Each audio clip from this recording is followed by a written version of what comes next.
Assalamualaikum everyone. I hope that you all are fine, safe and indoors. Before watching this video, I request you all that please subscribe to this channel and turn on your notifications by clicking on that bell icon beside subscription button so you never miss any update from this channel. Thank you. In this lecture, we are going to start a new topic which is topic number 8.4, change of state. This topic is on your physics book page number 177. तो इस topic में हम लोग क्या पढ़ेंगे, हम लोग पढ़ेंगे कि जो मैटर की स्टेट होती है वो किस तरह से चेंज होती है। ठीक है, टॉपिक की नेम से आपको पता चल रहा होगा कि चेंज ऑफ स्टेट के बारे में हमने पढ़ना है। स्टेट होती है हालत, जिस कंडीशन में वो चीज़ हमारे पास होती है वो उसकी स्टेट होती है, और चेंज होता है उसको तब्दील होना यानी ट्रांसफॉर्म होना उसका एक स्टेट से दूसरी स्टेट में। तो इस टॉपिक में हम लोग यही पढ़ेंगे। तो स्टार्ट करते हैं। Matter can be change from one state to another, यानी मैटर। अब सबसे पहले देखें कि मैटर होता क्या है।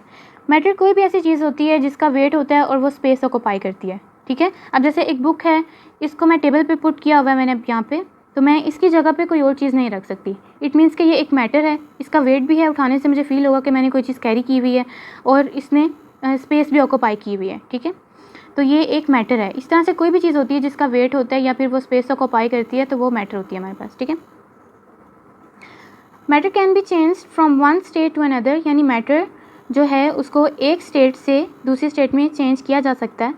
For such a change to occur thermal energy is added और रिमूव्ड फ्रॉम अ सब्सटेंस, यानी इस तरह के चेंज को लाने के लिए थर्मल एनर्जी को ऐड किया जाता है या फिर उसको उस चीज़ में से रिमूव कर दिया जाता है, ख़त्म कर दिया जाता है थर्मल एनर्जी को। अब हमने नेक्स्ट ये जो डायग्राम दी हुई है इसी से मैं आप लोग को समझाऊंगी सारा, और फिर आप लोगों ने इस लेक्चर को ध्यान से सुनना है, एंड तक वीडियो को वॉच करना है, और इसी में से फिर आपको पता चलेगा कि आप इस तरह से इसको शॉर्ट में अगर कुछ पूछा जाता है कि एक स्टेट से सॉलिड को लिक्विड या लिक्विड को गैस में किस तरह से ट्रांसफॉर्म कर सकते हैं, या चेंज ऑफ स्टेट अगर आता है तो आप इसको किस तरह से एलैबोरेट कर सकते हैं। ठीक है, इस डायग्राम से मैं समझाऊँगी। अब यहाँ पर हमें पानी की एग्ज़ाम्पल दी गई है, हम लोग जो कि शुरू से पढ़ रहे हैं वो है एक सॉलिड शेप में दिखाया गया है और फिर लिक्विड शेप में और फिर गैस शेप में। ठीक है, अब हमने यहाँ पे देखना है कि सॉलिड से लिक्विड में कैसे चेंज होता है पानी, उसमें क्या प्रोसेस होता है और फिर उसको कहते क्या हैं, और फिर लिक्विड से गैस में जो चेंज होता है वो किस तरह से किया जाता है और फिर उसको क्या कहते हैं। अब सबसे पहले देखिए, हमारे पास एक पानी की एग्जांपल यहाँ पे उन्होंने ली क्यों है, क्योंकि एक वाटर एक ऐसी चीज़ है जो हमारे पास ऑल थ्री स्टेट्स में प्रेजेंट है, यानी सॉलिड में भी पानी पाया जाता है, सॉलिड की शेप में भी, यानी जैसे आइस क्यूब्स होती हैं, और लिक्विड में भी होता है, ड्रॉपलेट्स या वैसे लिक्विड है। और फिर जब हम पानी को बॉईल करते हैं तो जो गैस उसमें से स्टीम की फॉर्म में जो हमारे पास पानी आता है, पानी जो स्टीम में चेंज हो जाता है तो वो भी पानी ही होता है, उसको दोबारा से फिर हम लोग यूज़ कर सकते हैं, वो भी अभी इसमें देखेंगे। तो यानी कि पानी जो है वो तीनों स्टेट्स में हमारे पास आता है, दैट्स वाई इसमें वाटर की एग्जांपल ली गई है। अब सबसे पहले तो हमने देखना है कि जो कोई भी एक स्टेट है हमारे पास वाटर की, उसको दूसरे में कैसे चेंज किया जाता है, और फिर थर्ड वाले में किस तरह से चेंज किया जाता है। और जब गैस में फाइनल स्टेट इसके बाद किसी भी स्टेट में नहीं चेंज हो सकती, तो गैस के बाद अगर हम वापस अगर उसको लिक्विड में चेंज करना चाह रहे हैं तो उसको क्या कहते हैं और किस तरह से किया जाता है, और लिक्विड से वापस सॉलिड में चेंज करने के लिए उसको उस प्रोसेस को क्या कहा जाता है। तो सबसे पहले देखेंगे कि सॉलिड को लिक्विड में अगर हमने चेंज करना है तो अब हम क्या करते हैं। अगर आप लोग अपने घर में जो फ्रीज़र होते हैं वहाँ पे फ्रीज़ किया होता है वाटर हमने किस शेप में, आइस क्यूब्स की शेप में। ठीक है, आइस ट्रे होता है हमारे घरों में जो कि कोल्ड ड्रिंक्स या पानी को या किसी भी लिक्विड को ठंडा करने के लिए यूज़ किया जाता है। अगर आप लोग उसमें से कुछ आइस क्यूब्स लेके वैसे अगर आप लोग कहीं शेल्फ़ पे या फिर किसी भी जगह पे रख देते हैं उन आइस क्यूब्स को, तो क्या होता है कि वो जो उस जगह का जो टेम्परेचर होता है उसको अपने अंदर अब्जॉर्व करना शुरू कर देते हैं। हीट अब्जॉर्ब होने की वजह से वो ड्रॉपलेट्स की सूरत में मेल्ट होना शुरू कर देती है आइस क्यूब जो होती है। ठीक है, उस प्रोसेस को यानी मेल्टिंग कहा जाता है, वो मेल्ट होना शुरू कर देती है। इस वे में होती है कि वो थर्मल एनर्जी को अपने अंदर अब्जॉर्ब करती है आसपास का जो टेम्परेचर होता है उसकी वजह से। ठीक है, आसपास की जो हीट होती है। और दूसरा ये भी हो सकता है कि अगर हम उसको खुद हीट अप करें, यानी एक बॉल में हमने अगर आइस क्यूब्स लिए हैं और उसको उसके नीचे फ्लेम ऑन करके हम लोग फ्लेम पे उसको रख दें, स्टोव पे रखते हैं, तो वो हीट अप होने की वजह से मेल्ट होना स्टार्ट कर देते हैं ड्रॉपलेट्स की सूरत में। ड्रॉपलेट्स में इसलिए बार बार कह रही हूँ कि जो सॉलिड शेप में हमारे पास यानी आइस क्यूब्स होती हैं वो फ़ौरन से आपने देखा होगा कि वाटर में चेंज नहीं होती। वाटर बाय वाटर यानी ड्रॉप्स पर ड्रॉप्स उसमें से वाटर जो है वो गिरता है और फिर उसके बाद फाइनल वो लिक्विड शेप में आती है। दैट्स वाई मैं यहाँ पर ड्रॉपलेट्स की टर्म जो है वो यूज़ कर रही हूँ। तो यानी कि जब थर्मल एनर्जी टेक इन की जाती है यानी वो अपने अंदर अब्जॉर्ब करता है पानी जो सॉलिड शेप में होता है, आइस क्यूब अपने अंदर थर्मल एनर्जी को अब्जॉर्ब करती है, तो वो मेल्ट होना स्टार्ट कर देती है और फिर वो किस फॉर्म में चेंज हो जाती है, लिक्विड में। और फिर वो वाला लिक्विड जो अपने अंदर थर्मल एनर्जी को अब्जॉर्ब करता है या टेक इन की जाती है उसकी तरफ से थर्मल एनर्जी, वो थर्मल एनर्जी उसके अंदर एंटर होने की वजह से वो फिर फर्दर की स्टेट में चेंज होता है गैस में, ठीक है। और उस कंडीशन को हम क्या कहते हैं, बॉइलिंग। यानी उस स्टेट में वाटर जो है बॉयल होना स्टार्ट कर देता है जब उसमें से स्टीम उठना शुरू हो जाती है। इसी तरह से होगा ना कि अगर आप लोग फ्लेम पे रखते हैं, वैसे अगर रूम टेम्परेचर में रखेंगे तो सॉलिड जो है वो लिक्विड में तो चेंज होगा, लेकिन फर्दर गैस में वो चेंज नहीं होगा जब तक कि उसके नीचे फ्लेम नहीं होगा। तो लिक्विड के नीचे जब फ्लेम ऑन किया जाता है तो वो गैस में चेंज होता है और वो कंडीशन कहलाती है बॉइलिंग, ठीक है। पहले सॉलिड से लिक्विड में चेंज होने के लिए मेल्टिंग, और फिर लिक्विड से गैस में चेंज होने के लिए उसको बॉयल करना पड़ता है। तो अगर हम लोगों ने सॉलिड टू गैस में जाना है, सॉलिड से गैस में चेंज करना है थर्ड वाली स्टेट में, यानी स्टेट 1 है, ये स्टेट 2 है और ये स्टेट 3 है। तो फर्स्ट वाली स्टेट से अगर हमें थर्ड में जाना है तो हमें 2 प्रोसेसेस से होना पड़ेगा, यानी पहले वो लिक्विड में चेंज होगा तभी वो गैस में चेंज होगा।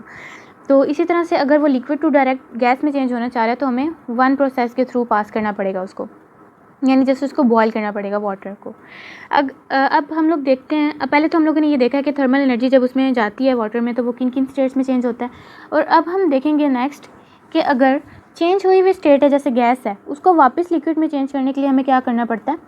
उसमें एक प्रोसेस होता है जिसको कहते हैं कंडेंसेशन। वो मैं आपको समझाती हूँ किस तरह से प्रोसेस होता है। और उसमें क्या होता है कि थर्मल एनर्जी जो है वो गिवन आउट, यानी कि उसमें से रिलीज़ हो जाती है। पहले तो उसको थर्मल एनर्जी दी जा रही थी, हीट दी जा रही थी, इसमें से हीट को एक्सट्रैक्ट कर लिया जाता है उसमें से किस फॉर्म में, उसको ठंडा करके। जैसे कि अगर हमारे पास एक यहाँ पे बीकर है, ठीक है, और उसके नीचे अगर हम एक फ्लेम ऑन कर देते हैं तो हीट जाने की वजह से पानी, जो आपको पता है अगर इसमें आइस क्यूब्स अगर हम डालते हैं सबसे पहले तो आइस क्यूब्स जो हैं जब वो हीट उन पे उसको जब मतलब हीट अप होती हैं वो तो मेल्ट होना शुरू करती हैं, ड्रॉप बाय ड्रॉप लिक्विड की फॉर्म में आती हैं और फिर लिक्विड से वो गैस में चेंज हो जाती हैं, ठीक है। यानी स्टीम उठती है उसमें से। वो जो स्टीम उठ रही होती है ना उसमें भी वाटर के पार्टिकल्स होते हैं, इवेपोरेट हो रहा होता है ना पानी, तो उसमें भी वाटर के पार्टिकल्स होते हैं। अगर उसमें कोई भी एक फिल्ट्रेशन के लिए उसको किसी ऐसी चीज़ के साथ अटैच कर दिया जाए कि वो स्टीम जो है होती किसी दूसरे बीकर में चली जाए, ठीक है। यहाँ पे एक पंप टाइप ऐड कर दिया जाए इस बीकर के साथ और किसी दूसरे बीकर के साथ उसको अटैच कर दिया जाए, तो क्या होगा कि फ़ाइनल वो जो शेप उसकी जो आएगी वो मतलब स्टीम यहाँ से जा रही है और फिर इस दूसरे बीकर में जाके वो जो वाटर है वो ड्रॉपलेट्स जो हैं उसके यहाँ पे ट्रांसफ़र होना शुरू कर देते हैं।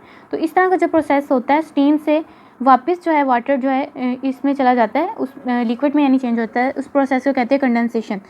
अगर आप लोगों को बहुत ही सिंपल इसकी एग्जांपल दूँ, अगर आप लोग घरों में जैसे देखते हैं कि अगर हम फ्लेम पे कोई पॉट रखा है हमने, उसके अंदर हमने पानी ऐड किया है और पानी उसके नीचे फ्लेम ऑन कर दिया है, ठीक है, और उसको हमने जिस पॉट में वाटर ऐड किया है वो जब गर्म होना स्टार्ट करता है, यानी बॉइलिंग पॉइंट पे अपने पहुंचता है 100 डिग्री सेल्सियस जो होता है वाटर का, और जब वो बॉयल होना स्टार्ट करता है, कवर हो जाने की वजह से उसकी जो स्टीम है वो बाहर की तरफ नहीं जा पाती और फिर वो उसका जो कवर है उसके साथ ही टच होती जाती है। तो अगर आप एकदम से अगर कवर उठाते हैं तो आपने देखा होगा, देख सकेंगे आप लोग कि उस कवर के साथ जो ड्रॉपलेट्स होंगे उस स्टीम की वजह से उसके कवर के साथ ड्रॉपलेट्स कुछ होंगे पानी के, ठीक है।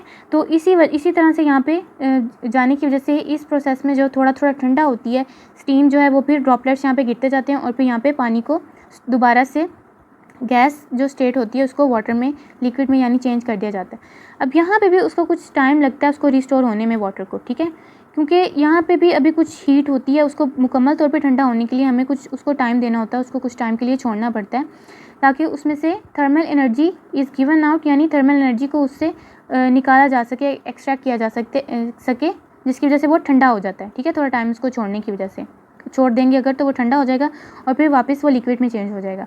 अब यहाँ पे जो हमारे पास लिक्विड में चेंज हो गई है स्टीम जो थी, अब अगर हम लोग उसको फ्रीज़र में रखते हैं तो उसमें बाकी की जो थोड़ी सी थर्मल एनर्जी बची थी जो रूम टेम्परेचर पे होने की वजह से थोड़ी सी उसमें होगी, वो भी एक्सट्रैक्ट हो जाती है, वो भी निकल जाती है, जिसकी वजह से क्या होता है कि लिक्विड जो है वो फ्रीज़ हो जाता है, ठीक है। यहाँ पे ये प्रोसेस जो ये क्या कहलाता है, फ्रीजिंग। तो आप यहाँ पे जो फर्स्ट वाली स्टेट से सेकंड और सेकंड से थर्ड में जाना होता है, इसके लिए आप लोग लिखेंगे thermal energy is taken in, यानी उसके अंदर अब्जॉर्ब करनी पड़ती है। और फिर वापस 3 से 2 वाली स्टेट में, 2 से 1 वाली स्टेट में जब जाना होता है तो उसके लिए लिखना होता है thermal energy is given out. तो इस लेक्चर में मैंने आपको समझा दिया कि चेंज ऑफ स्टेट किस तरह से चेंजिंग्स आती हैं स्टेट्स में।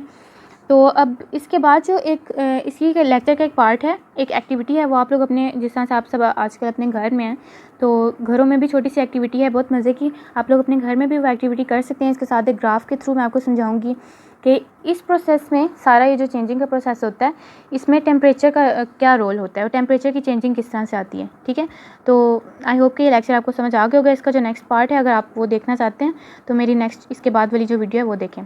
Thank you. I'm an icon, man. I'm a girl about a 10. I should fuck her in a Benz.